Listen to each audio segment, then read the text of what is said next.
contrario a esto, los deseos del hombre que luego se proyectan en los ídolos que construyen, ¿qué buscan?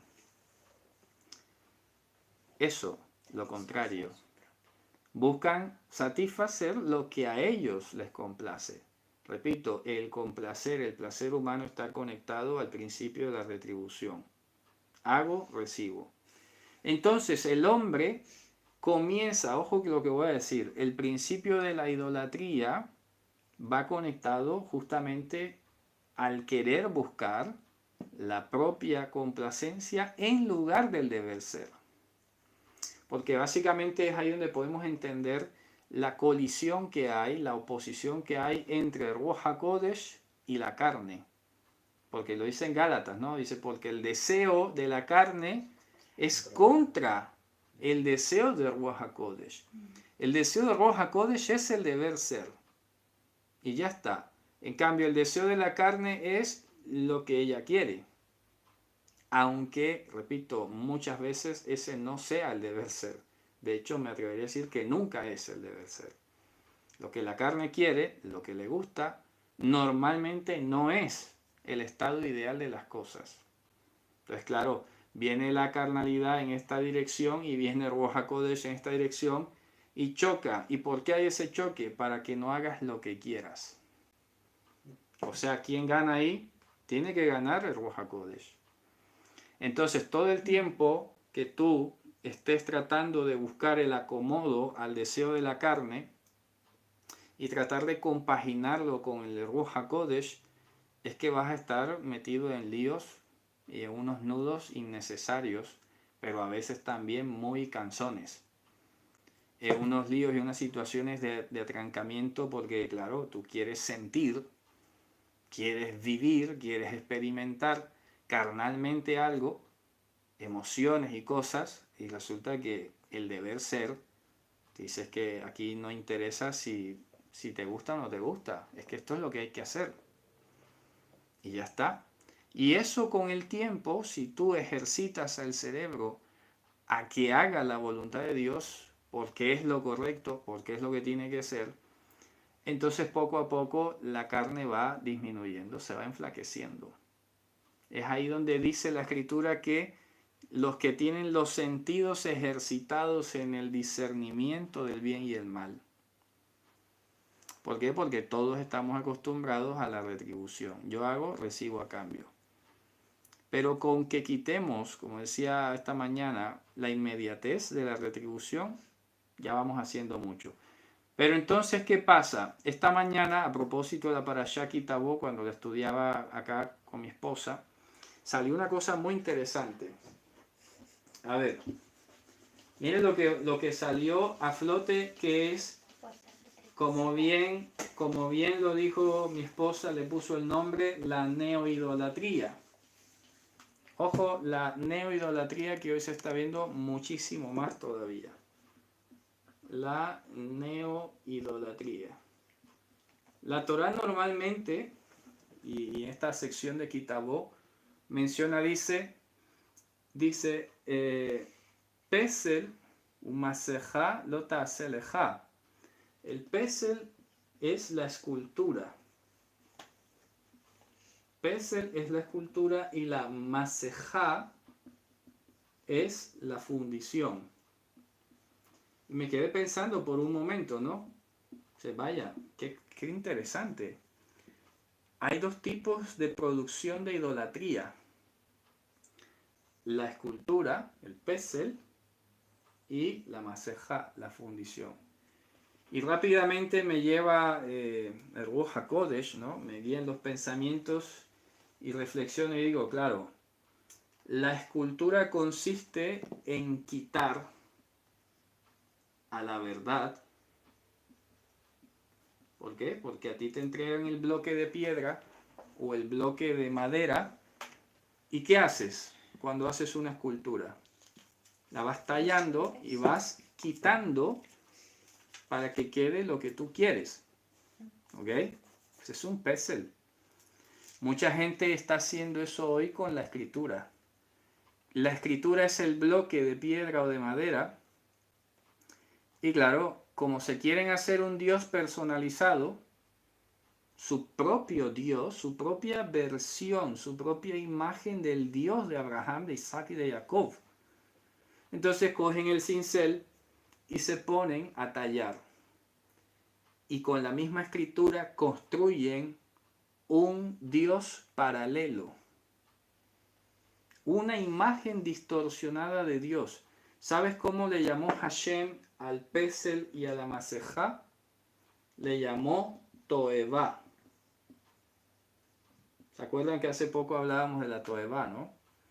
La Toevá, que es traducido como abominación, pero ¿qué es la Toevá? La imagen distorsionada de Dios. Tomar la Torá o el Evangelio, tallar cosas para que encajen con la imagen preconcebida que tú tienes, eso es hacerte un pesel.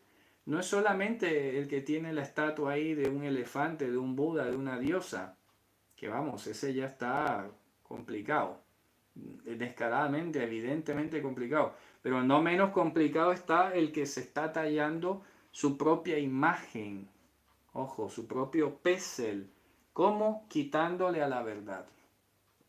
Por ejemplo, mucha gente hoy en día es terrible el pesel que están tallando respecto de Mashiach.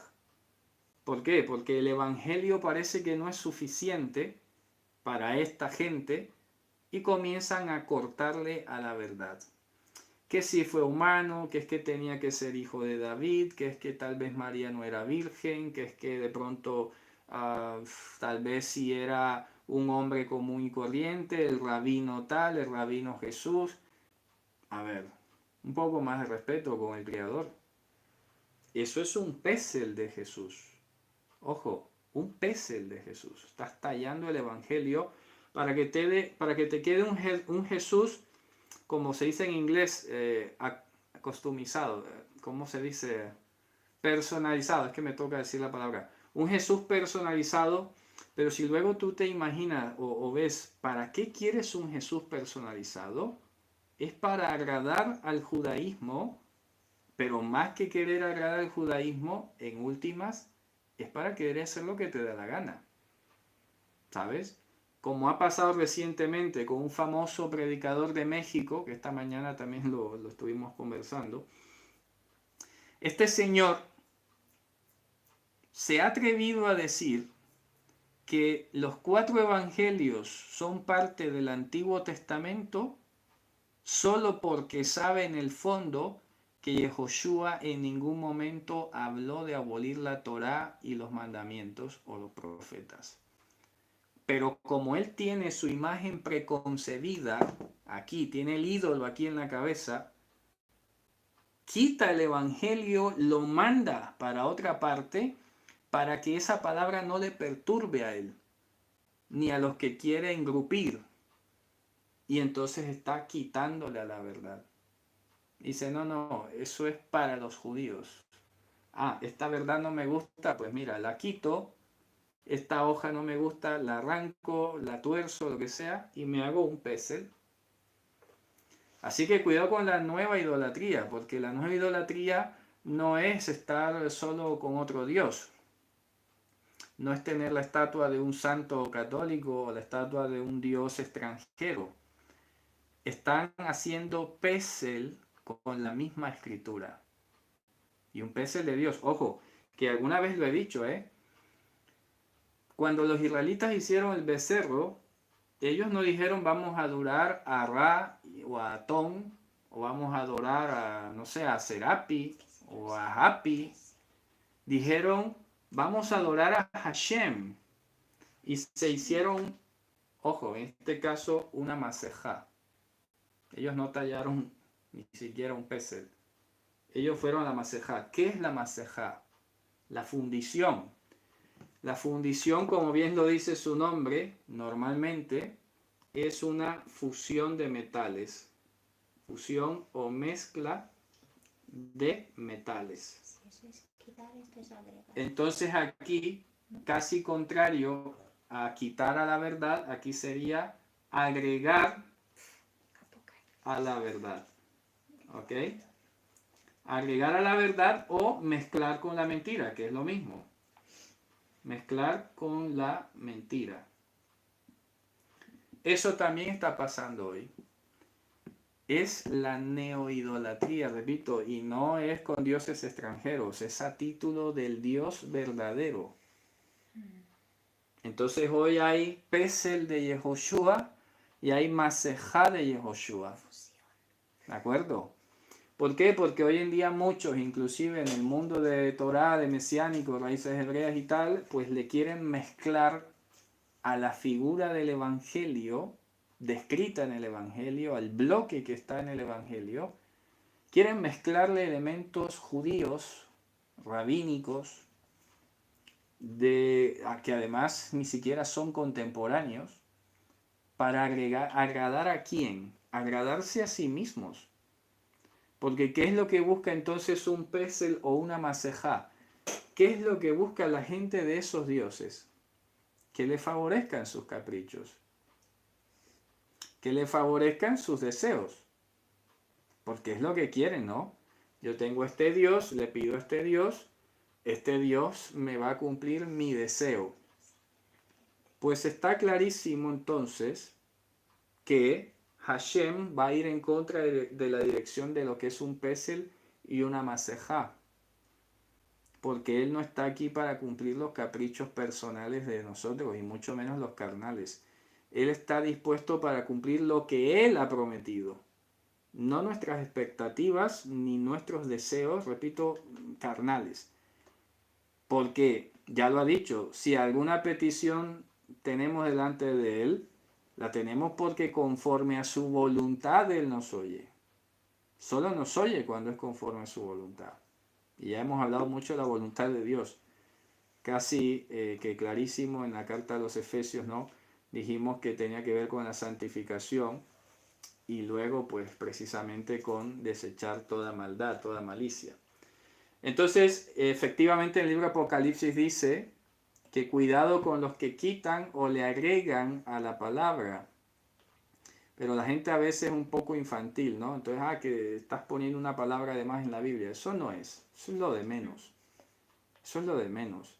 Porque si el sentido no cambia y si el sentido además se aclara y todo, oye, que lo puedes escribir de 20.000 formas distintas, siempre y cuando no alteres el mensaje que está allí. El problema es cuando, sin ni siquiera quitar una palabra o algo, tu interpretación y tu lectura empieza a ir en contra de la verdad o a agregarle a la verdad y estás haciendo un Pesel o una Masejá.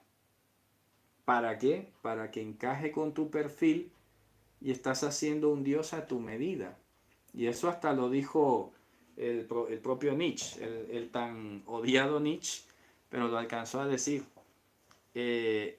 Dios creó al hombre, pero el hombre ha creado a Dios a su imagen y semejanza. Pues claro, tiene razón. El hombre secular, el hombre que no ha entendido quién es Dios, tiende a hacerse un Pesel y una Masejá. Mucho cuidado. Entonces, ¿qué dice? El verso 4. Atzabeihem kesef vezahav ma'aseh yedei adam. Ahí lo está diciendo. Los atzabim. Esta palabra traducen como ídolos, ¿no? Pues mira, es una palabra muy curiosa. La palabra atzabim se refiere más exactamente, y eso lo expliqué hace mucho, a las personas difuntas que en el mundo pagano eran considerados como mediadores de la familia. En la antigua Roma, en los pueblos antiguos, pues se moría tu abuelo, se moría tu papá, entonces esta creencia de que se va para el cielo, y entonces hay gente todavía que piensa que la abuelita o que el papá que está en el cielo le va a hacer un milagro. ¿Me explico? Eso todavía le dicen, ¿no? Tu abuelita, no sé por qué la abuela siempre tiene el protagonismo. Casi nunca escucho decir abuelito, sino abuelita. La abuela, la mamá. Pues resulta que eso es pagano. Es pagano, definitivamente es pagano. ¿Qué está diciendo? Pues que los antiguos hacían estatuillas de esos familiares muertos y les adoraban. ¿Y qué es lo que buscaban? Pues que les hicieran sus deseos. Y nunca mejor dicho esta palabra, porque claro, yo cuando leía la mitología griega me causaba cierta gracia, ¿no? Porque los dioses de los griegos y los romanos eran bastante raros. Resulta que hay un relato típico de la Eneida, algo así, de la Odisea, creo que es, donde las tropas de un lado habían invocado a su diosa, pero resulta que el otro bando le hizo un mejor sacrificio a esa diosa y la diosa se fue con los otros. O sea que entonces esta gente a veces era muy consciente que apelar a estos dioses del Olimpo no era muy buena idea, pero lo que sí tenían más seguro eran sus parientes. O sea, no, mi pariente sí no me va a salir traicionando ni se va a ir con el de otra familia. Mi pariente es mi pariente. Es ahí el de los nuestros, ¿no? El del clan. Entonces, exacto, era más seguro. Entonces, por eso aquí usa específicamente esa palabra. Atzabeihem. Entonces, más que solo ídolos, hay que entender, repito, los fallecidos de ellos, vueltos ídolos, ojo, que no sé cómo traducirlo, ¿no? Como los difuntos de ellos, los santos difuntos, ¿sabes? Eso sería un poco la traducción hoy en día, ¿no? Las ánimas benditas, las ánimas benditas de ellos, los santos difuntos de ellos, son de plata y de oro. Ojo, metales, ¿eh? Obra de manos de Adán, de un Adán. Tienen boca, pero no comunican nada. Tienen ojos, pero no ven. Tienen oídos, pero no escuchan. Tienen nariz, pero no huelen. Tienen manos, pero no palpan. Tienen pies, pero no andan, ni ponen a andar. Y aleju. No profieren, ojo, aquí el verbo hagá que estuvimos hace poco estudiando, el de proferir, que lo traducen meditar.